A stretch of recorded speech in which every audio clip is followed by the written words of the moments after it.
Great, it popped up. Thank you, Gaia. I want to thank everybody for joining the meeting this morning. I'm going to give my co-chair, Representative Gresco, an opportunity to say a few words if he'd like. Thank you, and I will be brief. All ears.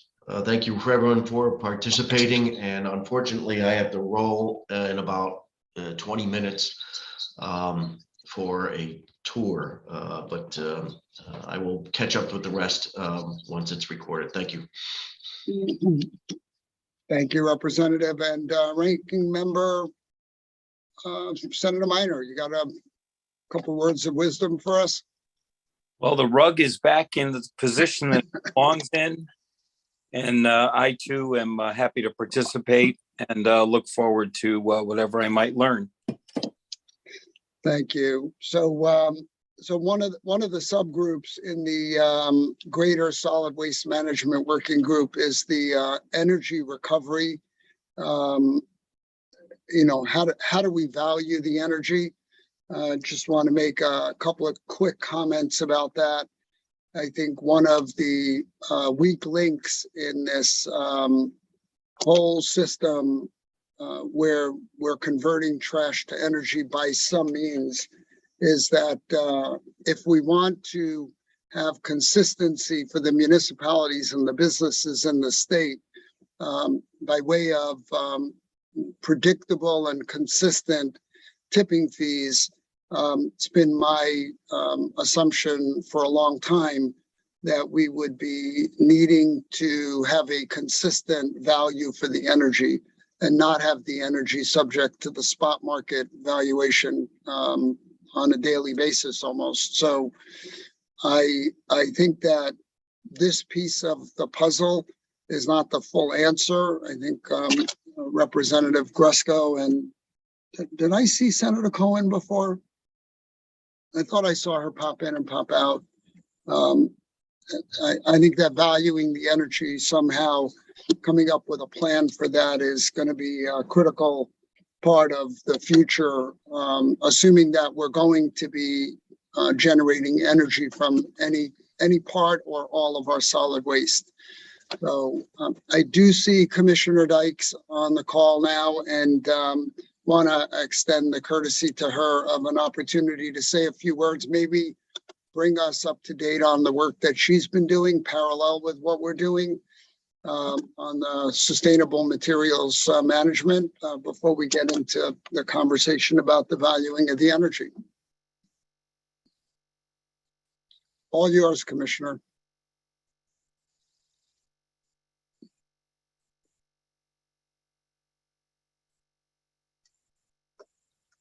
I don't know if you can hear us, but we're not hearing anything from your end. Harry? I think she's having Technical technical difficulties? trouble. Yeah, she just logged out. She'll probably log back in. Sorry about that. Not a problem. Let's give it another minute, see if the commissioner can get back on. Senator, you have a phone number that just joined, and then that might be the commissioner. Hi, this is Katie Dyke. Good morning, Commissioner. Just wanted Good morning. Sorry for the late join.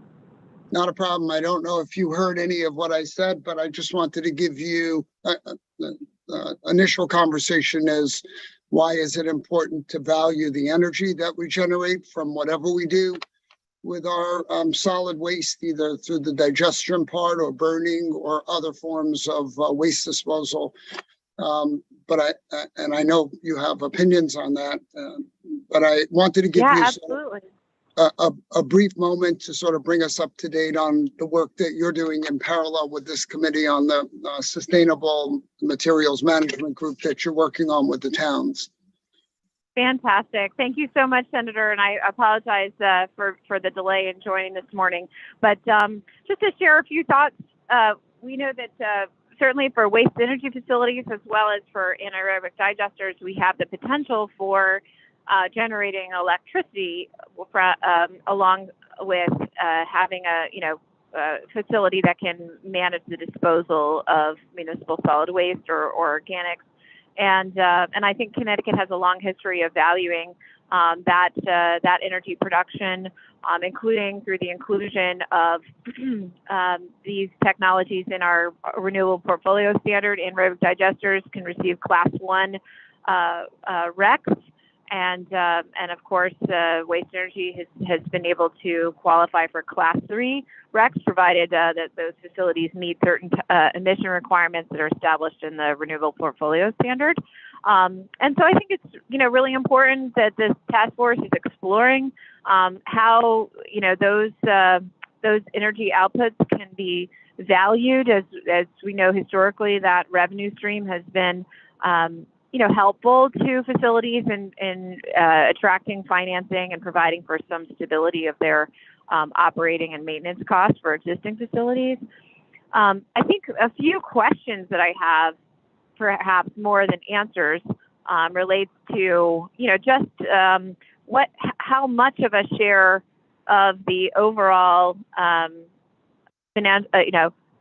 revenue requirements or revenue needs for a new facility the energy output translates to.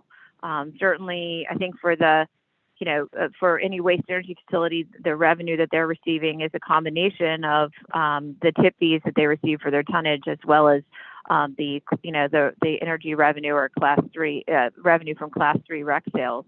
And so, one question is if the goal of the task force is to look at potential policies that can incent new investment in new capacity in the state, understanding the extent to which an energy offtake contract is decisive for attracting that investment, or whether the extent to which that needs to be paired with commitments, perhaps from municipalities, to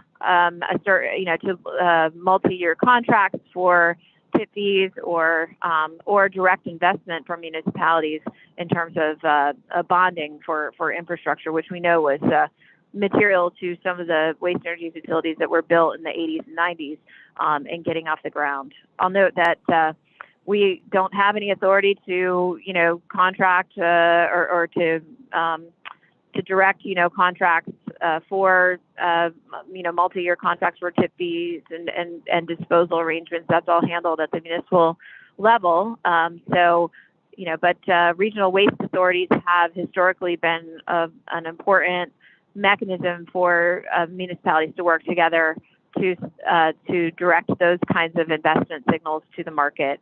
And DEEP is hosting a webinar on Regional Waste Authorities 101 at the end of this week on Friday, and we'll be glad to put the information about that webinar in the chat, as I know that there are a number of municipalities that we've been in communication with or that have been exploring this idea of establishing new regional waste authorities or joining regional waste authorities as a way to potentially explore investment in new disposal infrastructure, among other things. And so I think that's another, that topic kind of complements the topic of this task force today. But I'd be curious, to the extent that we have others on the task force involved in this discussion today, to understand how much the energy offtake arrangement, what role it plays in either incenting development of new resources on its own, or perhaps it's more in the stabilization of revenues for existing waste energy facilities. But I'll just be kind of curious to see where that conversation goes. And then one other quick topic to add too is for anaerobic digesters. Of course, they have the opportunity to create. They create biogas, which then can be converted into electricity, or it could be utilized itself if cleaned, and compressed. Perhaps the biogas, renewable natural gas, as it might be called, could be utilized for certain hard to decarbonize end uses, such as being used for transportation.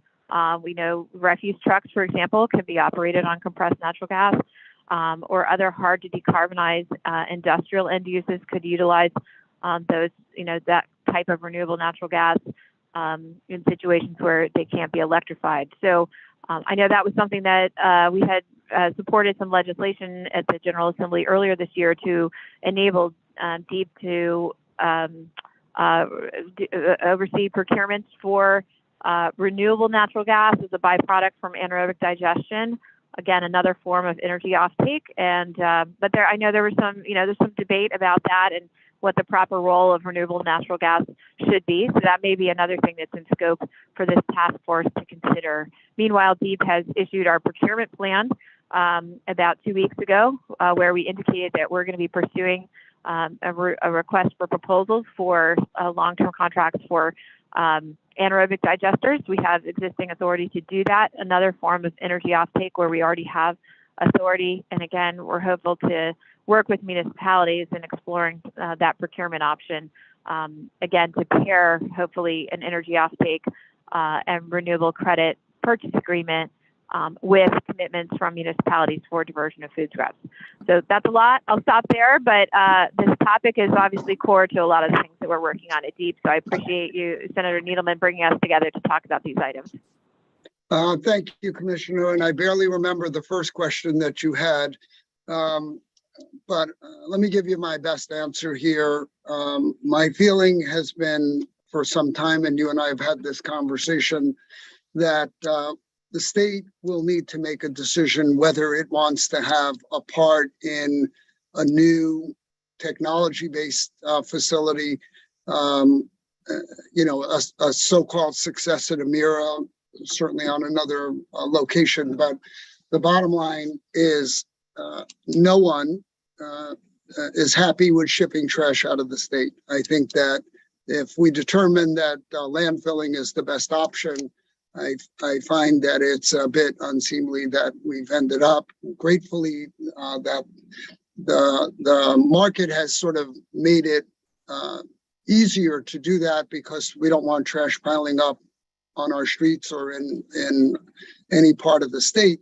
But long term, I'm not sure that diverting our waste 1 million tons or whatever it is, if other plants shut down to other states, is an optimal situation. So I think that one of the goals here would be to find a way to incentivize either the state, if they choose to be in it, or the private industry here into having adequate capacity to manage all of our trash within our state. That was the plan when Mira was created. That would be the plan going forward. To that end, I think that to be clear to everybody, as the commissioner said, it's absolutely a function of two input output costs. One is tipping fees and one is the value of the energy. And then the third actually is the efficiency of any operation that's set up. In the best of all worlds, I think that I would like to see legislation that incentivizes the best technology, the most efficient supplier, and the most environmentally friendly way to manage this. And you're absolutely right. There's electricity and there's gas at the end of this for different parts of our waste stream. There's enhanced recycling. There's a bunch of other stuff that are involved. But taking my Senate hat off for a moment and my municipal CEO hat on, I think that municipalities and large generators of trash need to have some certainty in the cost of disposal. And anybody who is willing to make an investment would need to have some certainty in the revenue side from both sides, the energy and the tipping fees. So I think that the devil's going to be in the details to see what we can come up with here. But I think that ultimately developing new facilities within this state is a goal. Assuming we all stay on the same page of not wanting to ship 1 million tons of our trash to Pennsylvania to another environmental justice community or out in the woods in Pennsylvania or wherever it's going. So So the answer to your question is yes and yes. The recs are nice. I don't think they amount to quite enough. The use of the gas, be it on site or injecting into a pipeline, I think that there are ways to use the gas on site, maybe to fuel vehicles that handle trash, maybe for other purposes.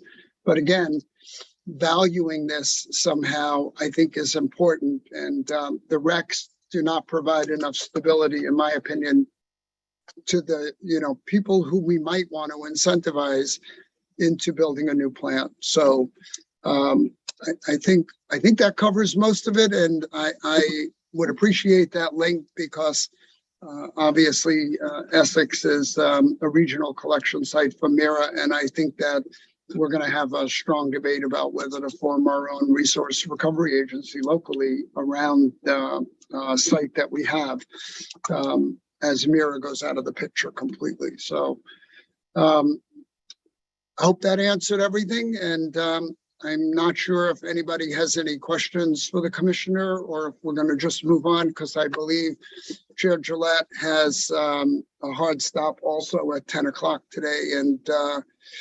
And just to circle back, we don't have a lot of time because the goal of all of the subgroups and the working group in general is to come up with legislation in conjunction with the work that DEEP is doing, hopefully to solve this problem or at least put us on a path to a solution, because I think that where we are, at least to me as the chair of energy, is not an acceptable place. And I don't feel that any of the other chairs or ranking members are happy with where we are right now.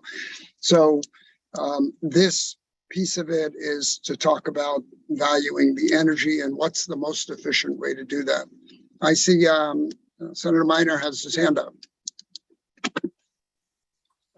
Thank you, Mr. Chairman. So when I think about the possibility of generating electricity, I wonder whether it's conceivable that, just like the town of Wallingford has done, that a community that became a host community for one of these facilities, that they couldn't be the benefactor of the cheap electricity generated. I don't know if that takes legislation.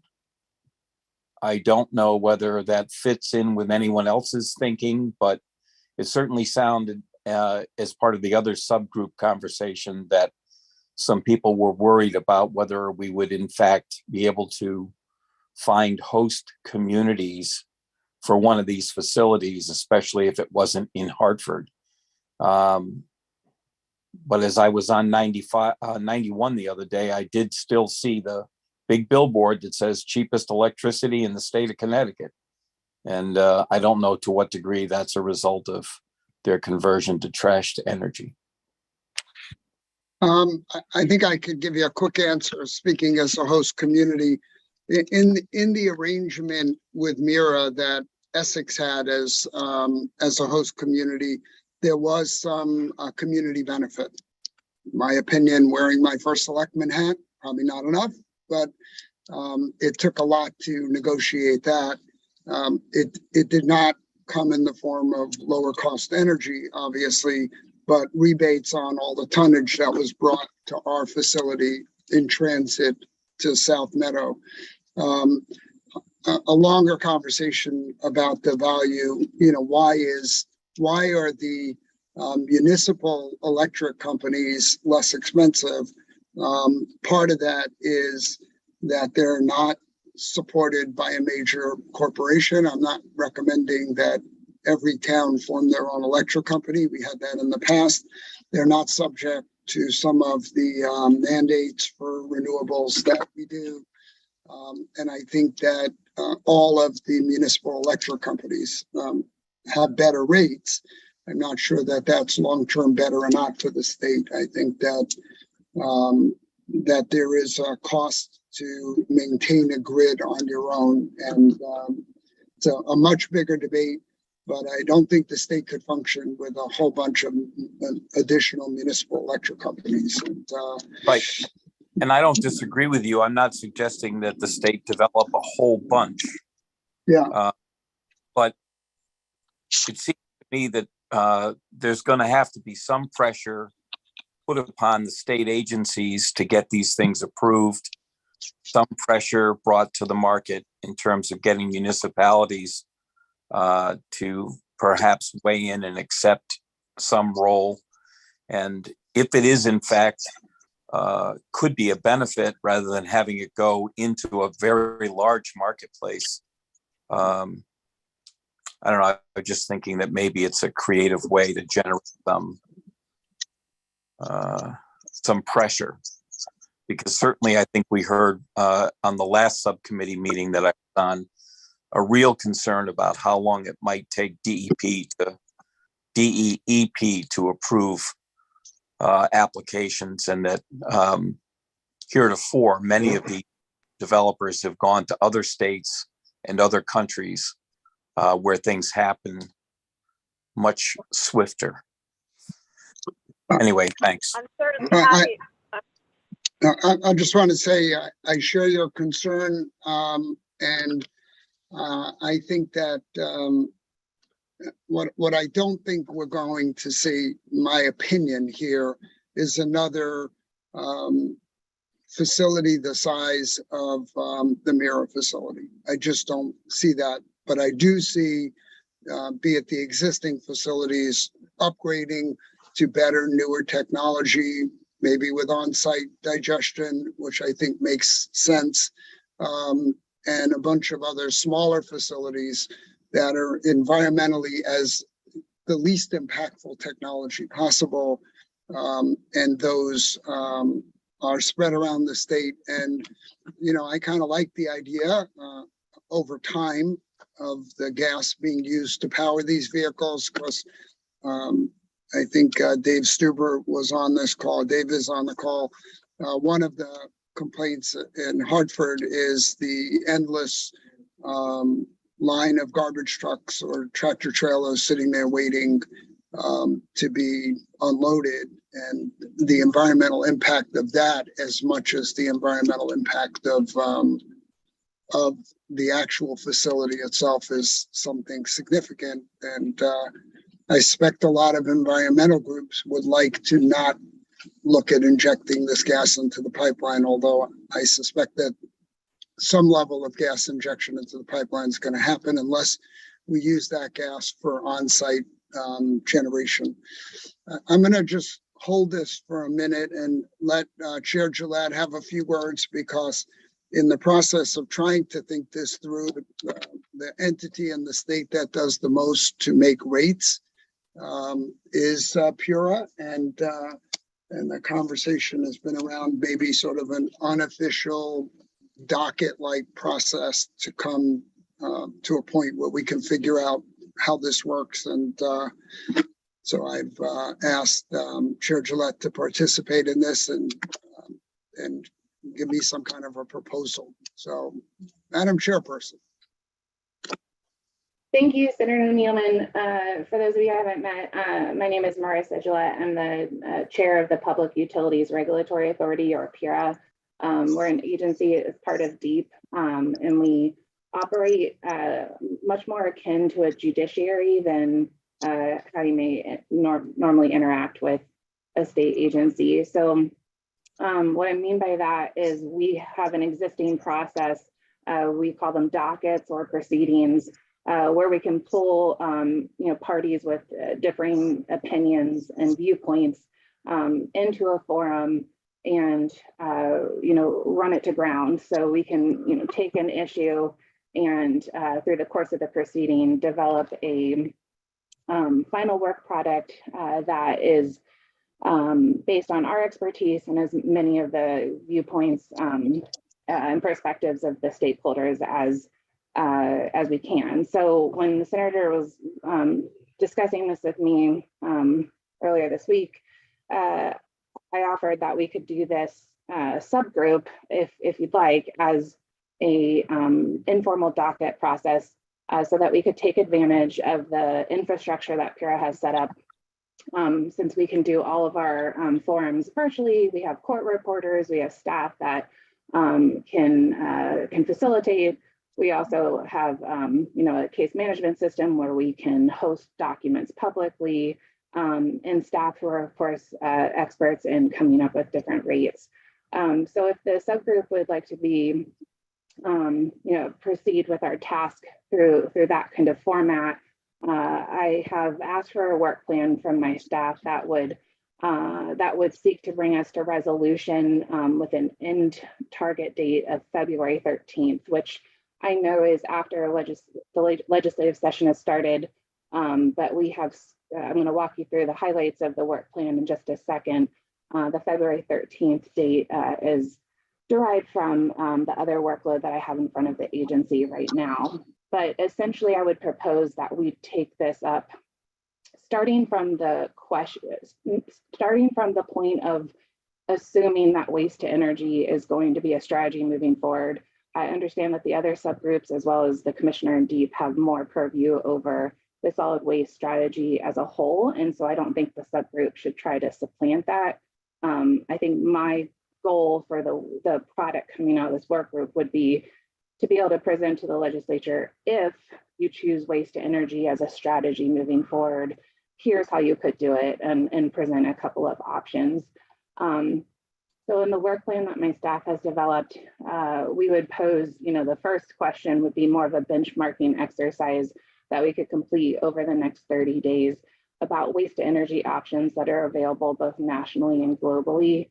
And have a technical meeting scheduled for that, which is essentially, PURA jargon for a formal stakeholder meeting, which again, we can host publicly and record and have a transcript of, et cetera.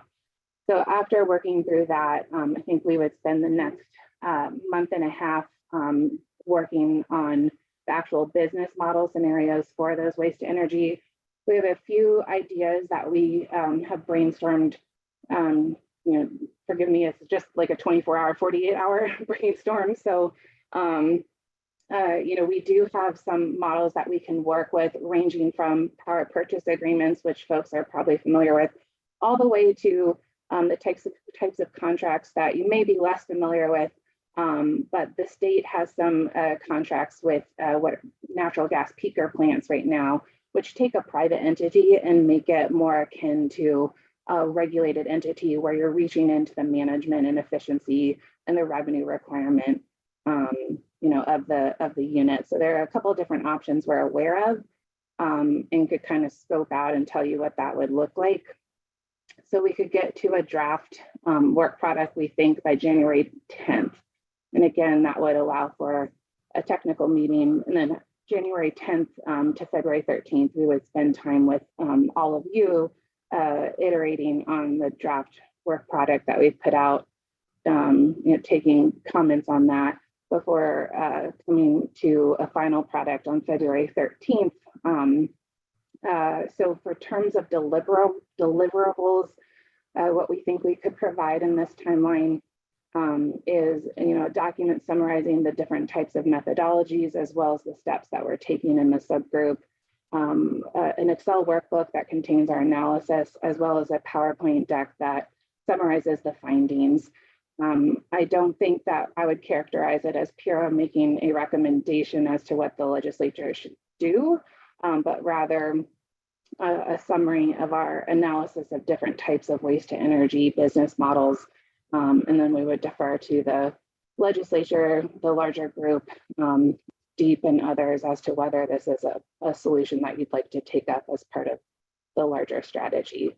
So I think that's, in summary, what I think we could do with my staff through mid-February.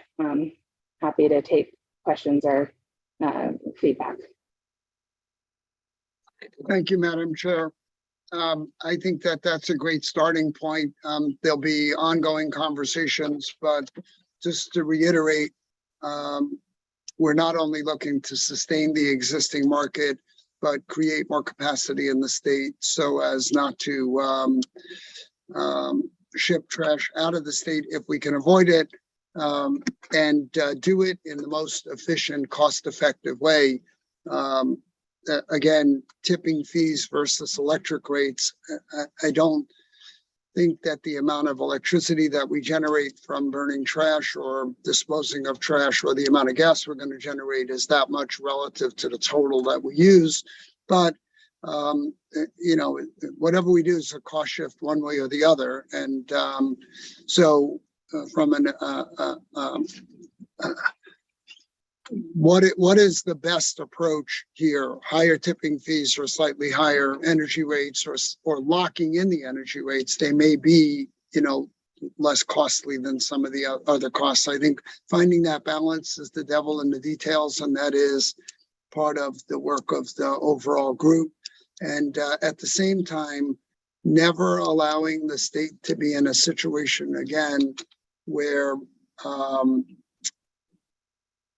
capacity comes offline because of our inability to sustain it due to the cost structure on either end. And of course, those of us that have been involved remember when the Mira towns were paying $68 a ton for disposal of waste, which was driving everything. And then the energy prices tanked to 2.5 cents a kilowatt hour. The market was not sustainable. Now with energy prices being slightly higher, I think it's looking a little bit better. But again, predictability, I think, here is critical for a business or the state to make investments. And you know, I'm still on the fence about whether the state should have sort of a flagship quasi-public small plant, not a large plant, that will provide technological leadership and sort of set a gold standard for how we want everybody else to act. I'm not agnostic about it. I just don't know if it'll happen. But I know that the proposal, when we couldn't sort of get committed values of energy or tipping fees were all over the place, to go out and do an RFP. They basically came back and said, we want the state to put up $400 million in capital. And I never thought that that was necessarily the ideal option. And I don't think the governor did. So here we are, private industry, quasi-public. It still needs to be predictable for anybody, be it the state or a private business, to make capital investments of this magnitude. So your help in taking a comprehensive look at the value of the energy, I think, is critical. I think all the work that DEEP is doing at this point, I lost the picture for a minute now. All the work that DEEP is doing on waste reduction, I think, is a critical element of this. All of the work that the industry has done on recycling, all the work that the Environment Committee is looking to do on expanded producer responsibility and enhanced recycling, as long as it's equitable, are critical aspects of this. Because I said this at the beginning, I'll say it at this point again. I would like Connecticut to be a leader in this area, how we handle our solid waste, all the aspects of that in terms of education, waste reduction, most environmentally friendly way, agnostic as to the processes. But if we expect anybody to invest money to make this happen, there's got to be some level of predictability. Otherwise, nobody's going to do it. And we're going to just take the cheapest solution, which today is sending it out of the state. And if Wheelabrator and Covanta plants sort of collapse because of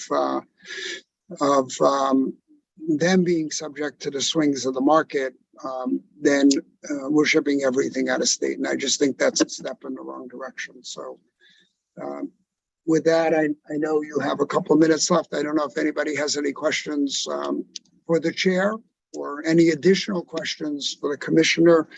Please just raise your hand and let me know. If not, I'm going to task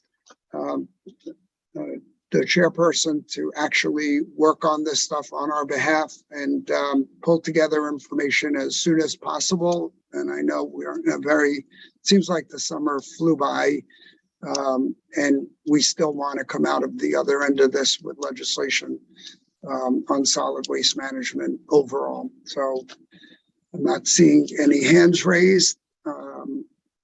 They're being done. I think that I don't, nope, I thought I heard somebody, but I don't.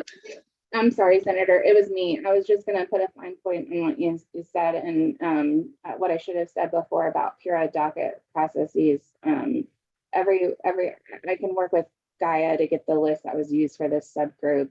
And everyone would have a role. I think in my mind, we're just moving the process into the PURA process for this subgroup. If that makes sense. So we would be in touch shortly with everyone in the subgroup. Thank you. And I appreciate your willingness to do this with the full workload that the agency already has. So in the absence of any opposition to this, I'm going to just request that you, Commissioner? Yeah, I have a few questions. So Sure. as far as the scope, I'm just curious, with respect to the waste hierarchy, is it your intention, Senator, like to only focus on waste energy, or how, I'm just curious about other anaerobic digestion, for example, which is more, higher up on the waste hierarchy ranking and also supported by energy offtake agreements. That's not within scope. What you're interested in? So it's valuing both sides of this, the gas and the electric, and Representative Gresco is chairing the other subgroup on technologies. I cannot imagine moving forward without digesting as much of our digestible waste as possible in the most environmentally friendly way. And not being part of it, obviously. So that's sort of a given. You've been working on that aggressively and doing a great job with it. And getting the municipalities and the businesses on board, how we get more and more of that diverted, that's going to be a question. And where the digesters, the non-farm-based digesters are located is also going to be obviously an important factor here. There's a piece of me that thinks that if we can co-locate some of this stuff, we're better off because less transportation means less emissions, et cetera, and lower costs. So, again, if somebody comes in with a soup to nuts proposal that includes, some level of advanced recycling, some form of diversion, some form of electricity generation from a process, flame-based or non-flame-based, and that's part of what Representative Gresco is looking at also. And then the use of the gas on site, if possible, or with the least amount of transportation. I think that's sort of the gold star, at least that I can think of. But again, I'm not a genius when it comes to this stuff. I'm trying to figure it out like everybody else. And that's why I didn't feel that as chair of the Energy Committee that just writing up legislation was the right way, and putting together a group, listening to experts, listening to the agencies is going to be a critical part of it. So long answer to your short question was, of course, digestion's a critical part of this. But not in scope for PURA's review. That's all I was just confirming. That's fine. In any case, we'll be glad to participate in any PURA docket on this. Great. I appreciate that. Thank you. So anybody got anything else that they want to add in? Not seeing any hands raised. I did just want to vote for Senator Minor's benefit that the state does have authority to allow for virtual net metering. of anaerobic digestion energy output. And I believe that's how the quantum biodigester is financed and supported by ratepayers. And that provides a direct benefit to, it could be municipal or state accounts that are able to credit the energy output directly against their retail rates for electricity. So to that point of having some benefits that could be provided to host communities directly associated with the energy uptake, that type of a mechanism is available through virtual net metering for class 1 renewables, and in this case, anaerobic digestion is a class 1. And that's great. And whether that's enough to incentivize municipalities, or we need to enhance that a little bit, I'm all for listening, because I don't know, I know what it took in 1982 to convince Essex to be a host community is very, very different than what it would take Essex today to be a host community. So I think that we're going to need places for these things to exist, and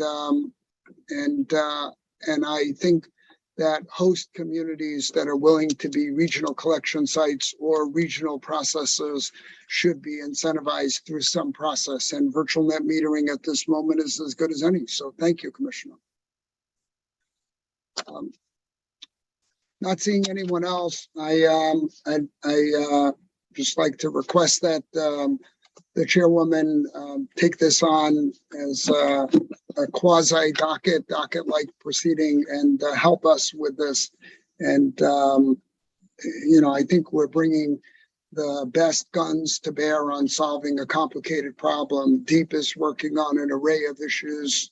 PURA will be working on part of it. The legislature is working on aspects of it. And I hope, again, that not my job here to pick winners and losers, but it's I think the job of the legislature to set out broad policy goals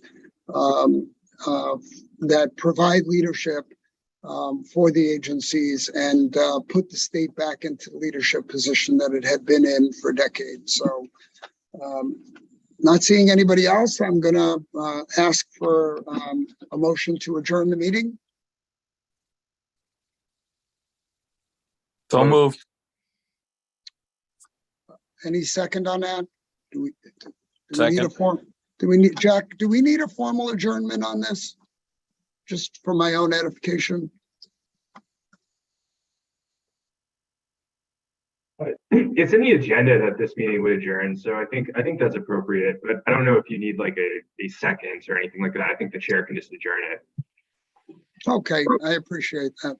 So anyway, we have a motion and a second for the moment. All in favor, voting members, say aye, raise your hand. Aye. Aye. Okay. Thank you all. And thank you, Commissioner, and thank you, Madam Chairperson, and thank my colleagues who are participating and all the staff that's here. I really hope that we can make some serious progress on this side of it and all three sides of this thing as soon as possible. So thank you.